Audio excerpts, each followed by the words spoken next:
नमस्कार, मैं नेहा आप सभी का अपने चैनल पर स्वागत करती हूँ माँ बनने के सफ़र में। ये मेरा प्रेगनेंसी के लिए वीडियो है।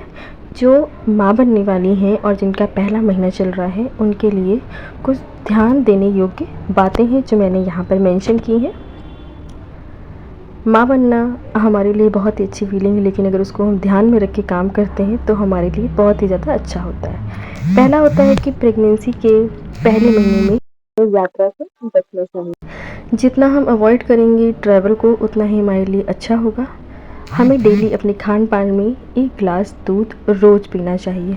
दूध में भरपूर मात्रा में कैल्शियम पाया जाता है जो हमारे लिए और हमारे होने वाले बच्चे दोनों के लिए बहुत ही ज़्यादा लाभदायक होता है। इसे हमें अपनी डेली रूटीन में कंसीडर करना चाहिए, जिससे हमें बहुत ही दिक्कत जो प्रॉब्लम्स होती हैं, आपको हड्डियों से रिलेटेड पेन होता है, उन सब से हमें निजात मिलेगी।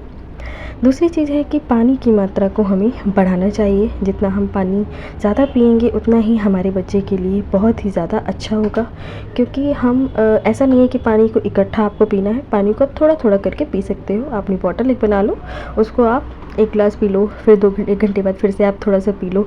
आपको पानी का इंटेक ज़्यादा लेना होता है। दूसरी चीज़ है फलों में।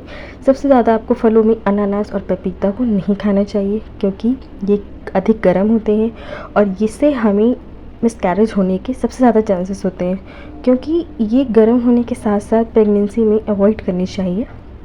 तो अनानास और पपीता दोनों ही चीज़ों को आप ना खाएं। खान पान में फल और सब्जियों को ज़्यादा शामिल करना चाहिए। सब्जियों में उन सब्जियों को शामिल करें जिनमें आयरन बहुत अधिक होता है, क्योंकि हमें आयरन की सबसे ज़्यादा ज़रूरत होती है। बॉडी में जितना खून बनेगा उतना ही हमारे बच्चे के लिए बहुत ही ज़्यादा लाभदायक होगा। और फलों को भी आप डेली 1 सेब डेली ले सकते हो। दूसरी चीज़ होता है कि पहले महीने की प्रेगनेंसी से ही आप तेज़ सीढ़ियों को ना चढ़ें, उनसे आपको बचना चाहिए। तेज़ मत चलिए। अगर आपका रूम ऊपर है तो आप धीरे धीरे आराम आराम से आप चलिए। जिससे क्या होता है कि हमारे बेबी पर वो दबाव नहीं पड़ता है, जिससे हम अपनी मिसकैरेज को रोक सकते हैं, क्योंकि पहले से दूसरे तीसरे मंथ में प्रेगनेंसी की ज़्यादा ही प्रॉब्लम्स हमें देखने को मिलती हैं।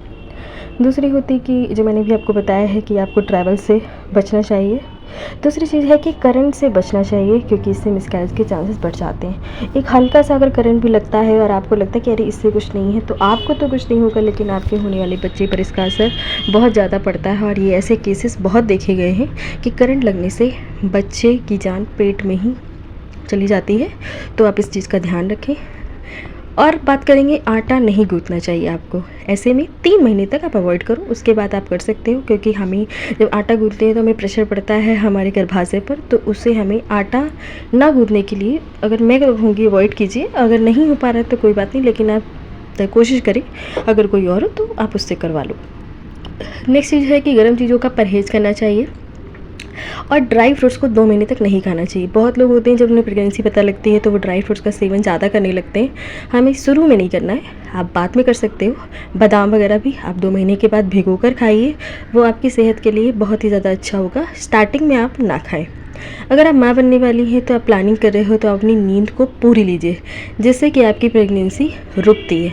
अगर आप नींद प्रॉपर नहीं लेंगे तो आपकी प्रेगनेंसी में प्रॉब्लम्स आ सकती हैं। तो नींद को प्रायोरिटी पे लेना है आपको। आप प्रॉपर वे में दिन में सोना चाहें दिन में सो सकती हैं, नहीं तो रात में 8 घंटे की नींद तो आपको लेनी ही लेनी है। दूसरा होता है कि पहले महीने की प्रेगनेंसी